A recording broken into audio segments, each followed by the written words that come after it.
Sometimes building a brand means firing good people because good isn't good enough when you're trying to build big, great, sacred. And so this week I had to let our video editor go. Alter demands excellence, period. And so we pivoted fast and now we're focusing on new content while we find someone who can really match that vision.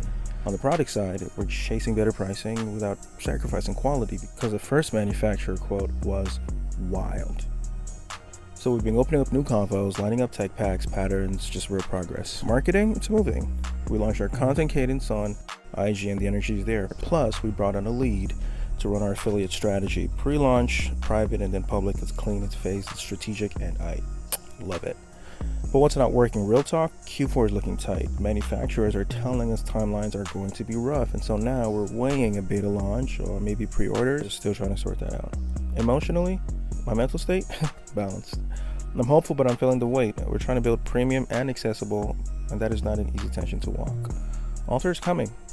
Thanks for rocking with us, and see you next time.